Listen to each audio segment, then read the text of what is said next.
বৈরী আবহাওয়ার বিস্তারিত জানবো। কক্সবাজারের চকরিয়ায় আছেন সহকর্মী বুলবুল রেজা, রামুতে সুজাউদ্দিন রুবেল, চট্টগ্রামের সাতকানিয়ায় পার্থপ্রতিম বিশ্বাস এবং হবিগঞ্জে রাশেদ আহমদ খান। শুরুতেই প্রথমে যাব রেজার কাছে। প্রায় এক সপ্তাহ পর কক্সবাজার জেলার পেকুয়া এবং যে চকরিয়া দুটি উপজেলা, এই উপজেলার মানুষ কিন্তু রোদের দেখা পেয়েছে। অর্থাৎ গতকাল বিকেল পর্যন্ত টানা বর্ষণ ছিল, তারপর থেকে বৃষ্টি থেমে যায়। আজকে সকাল থেকেই কিন্তু রোদ দেখা দিয়েছে এবং খুব স্বাভাবিকভাবেই কিন্তু যে বন্যার পানি নিম্নাঞ্চল থেকে শুরু করে বিভিন্ন এলাকায় প্লাবিত হয়েছিল, সেখান থেকে পানি নামতে শুরু করেছে।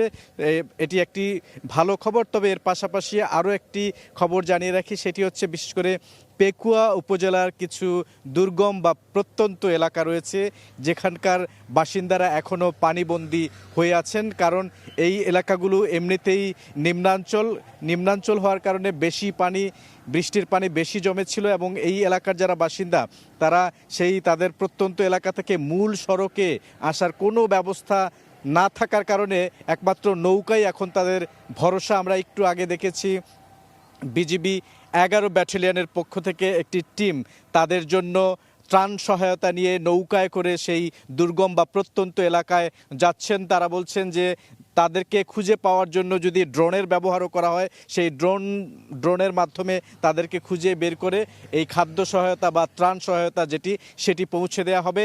এই মুহূর্তে বানভাসী মানুষের জন্য সবচেয়ে বড় চ্যালেঞ্জের জায়গা, যেটি পানি কমতে শুরু করলেও ক্ষত চিহ্নগুলো কিন্তু ভেসে ওঠে, অর্থাৎ ক্ষয়ক্ষতি কী পরিমাণ হয়েছে সেটি তারা নিরূপণের চেষ্টা করছেন। অনেকে যারা আশ্রয়কেন্দ্রে ছিলেন তারা তাদের বাড়ির খোঁজ খবর নিচ্ছেন, কি অবস্থায় আছে, কতটুকু ক্ষয়ক্ষতি হয়েছে। আত্মীয় স্বজনের বাড়িতে যারা ছিলেন তারাও কিন্তু তাদের নিজেদের বাড়িতে ফিরতে শুরু করছেন। জেলা প্রশাসনের পক্ষ থেকে এখন পর্যন্ত 450 মেট্রিক টন চাল এবং নগদ 50 লক্ষ টাকা বরাদ্দ করা হয়েছে। সব ধরনের প্রস্তুতি আছে, তবে একদম প্রত্যন্ত অঞ্চলে যারা রয়েছেন তাদেরকে খুঁজে পেতে একটু বেগ পেতে হচ্ছে প্রশাসনকে। আমাদের আরেক সহকর্মী সুজাউদ্দিন রুবেল রয়েছেন রামু উপজেলার বন্যার সর্বশেষ পরিস্থিতি আমরা জানতে রুবেলের কাছে যাচ্ছি। কক্সবাজারে বৃষ্টি হচ্ছে না, এটা সবার জন্য আসলে সুখবর, কিন্তু এখনো পর্যন্ত রামুর প্রত্যন্ত অঞ্চলে কিন্তু বন্যার পানি অনেক জায়গায় নেমেছে। কিন্তু আমরা যেখানে দাঁড়িয়ে আছি এটি কক্সবাজার টেকনাফ সড়কের দক্ষিণ মিঠাছড়ি এলাকায়। ঠিক দেখতে পাবেন এখনো পর্যন্ত হাঁটু সমান পানি, অনেক সময় কোমর পর্যন্ত ডুবে যাচ্ছে, কিন্তু এখান থেকে কোনোভাবে পানিগুলো নামছে না।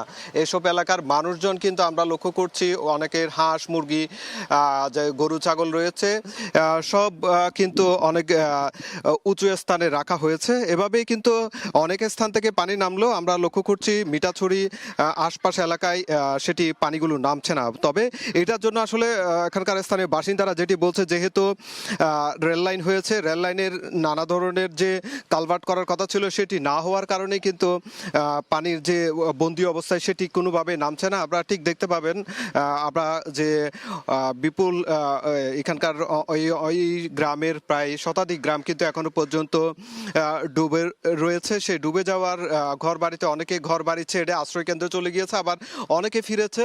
তবে সবাই না ফিরে এখানে যেহেতু একটু উঁচু জায়গায় রয়েছে সেখানে কিন্তু তারা কিন্তু ঘরবন্দি অবস্থায় অনেকে রয়েছেন, আমরা সেটি লক্ষ্য করছি।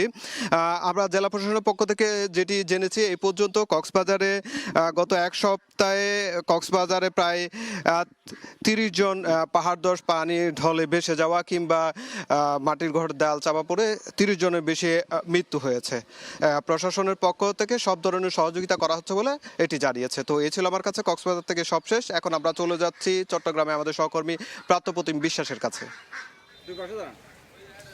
স্বস্তির কথা হচ্ছে, এক সপ্তাহেরও বেশি সময় পর চট্টগ্রামের সাতকানিয়ার যে অংশটিতে আমরা দাঁড়িয়ে আছি এখন, বা সাতকানিয়ার বিভিন্ন জায়গা থেকে কিন্তু পানি নামতে শুরু করেছে, সেটি কিন্তু আমরা দেখছি। এবং আরেকটি স্বস্তির খবর হচ্ছে, গত 8 থেকে 9 দিন ধরে টানা যে বর্ষণ ছিল, আজকে সকাল থেকে কিন্তু সেই বর্ষণটি আমরা দেখিনি এবং রোদও উঠেছে। তো সেক্ষেত্রে বলা যায় আবহাওয়ার কিছুটা উন্নতি হয়েছে এই চট্টগ্রামের সাতকানিয়া বাঁশখালীর।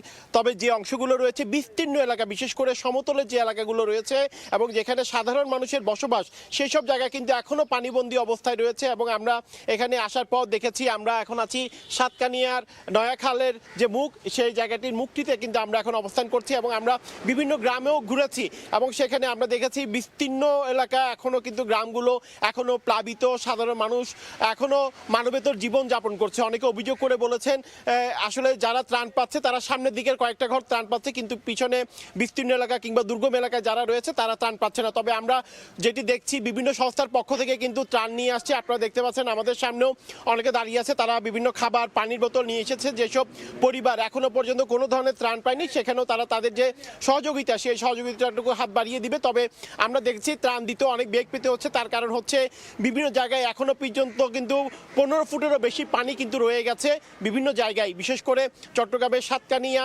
বাঁশখালীতে সবচেয়ে বেশি কিন্তু বন্যা হয়েছে এবং আজকে সকাল থেকেই আমরা দেখেছি বিমান বাহিনীর পক্ষ থেকে এখানে ত্রাণ সামগ্রী দেওয়া হচ্ছে। স্থানীয় যিনি সাংসদ চন্দনা এসে তিনিও কিন্তু ত্রাণ সামগ্রী দিচ্ছেন। তো সেক্ষেত্রে বলা যায় আবহাওয়ার কিছুটা উন্নতি হয়েছে এবং বিভিন্ন জায়গা থেকে কিন্তু পানি নামতে শুরু করেছে। তো এই ছিল আমার কাছে এখনো পর্যন্ত চট্টগ্রামের সাতকানিয়া এলাকা থেকে এখানকার সর্বশেষ খবর।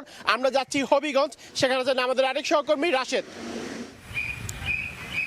টানা বর্ষণ ও পাহাড়ি ঢলে হবিগঞ্জের এ পর্যন্ত 35টি গ্রাম প্লাবিত হয়েছে এবং এই প্লাবিত হওয়ার পর থেকে আমরা দেখেছি যে হবিগঞ্জের যে সাধারণ মানুষ যারা পানিবন্দী হয়েছেন তারা যে একটি দুর্ভোগে রয়েছেন। এই দুর্ভোগ তারা জানিয়েছেন যে আসলে এই যে গত বৃহস্পতিবার হবিগঞ্জের 2টি বাঁধ এখানে ভেঙে যাওয়ার পর, খোয়াই নদীর 2টি বাঁধ ভেঙে যাওয়ার পর এখানের প্রায় 35টি গ্রাম পানিতে প্লাবিত হয় এবং এই পানিতে প্লাবিত হওয়ার পর থেকে যারা পানিবন্দী আছেন তাদের কাছে এ পর্যন্ত তেমন কোনো ত্রাণ সহযোগিতা আসেনি বলে তারা জানিয়েছেন। পানিবন্দী অনেকে জানিয়েছেন যে হবিগঞ্জের যে 35টি গ্রাম বিশেষ করে বেশি প্লাবিত হয়েছে, এই এলাকাগুলোতে আশানুরূপ যতটুকু তারা সরকারি বা বেসরকারি কোনো পর্যায়ে ত্রাণই তারা পাননি এবং তারা জানিয়েছেন তারা অনাহারায় অর্ধাহারে তারা দিনাতিপাত করছেন। আমরা কথা বলেছিলাম পানি উন্নয়ন বোর্ডের সাথে, তারা জানিয়েছেন যে গত 2 দিন থেকে বৃষ্টিপাত কম হওয়াতে বিভিন্ন এলাকার পানি, যে বন্যা কবলিত এলাকার পানি কমতে শুরু করেছে, কিন্তু পানি কমার পরও বন্যার যে ক্ষত রয়ে গেছে সাধারণ মানুষের মাঝে চরম দুর্ভোগের মধ্যে তারা দিনাতিপাত করছেন। অনেকেই নিজেদের বাসা বাড়িতে কোনো খাওয়ার তারা পাচ্ছেন না এবং বিশেষ করে তারা জানিয়েছেন যে সরকারি যদি জরুরি সহযোগিতা না করা হয় তাহলে তারা অনেক বিপাকে পড়বেন।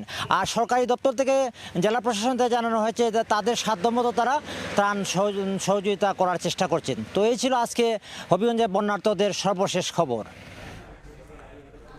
হবিগঞ্জ থেকে রাশেদ আহমদ খান। এর আগে চট্টগ্রাম থেকে যোগ দিয়েছিলেন সহকর্মী পার্থপ্রতিম বিশ্বাস এবং তার আগে কক্সবাজার থেকে সুজাউদ্দিন রুবেল এবং বুলবুল রেজা আমাদেরকে বৈরী আবহাওয়ার খবর জানাচ্ছিলেন।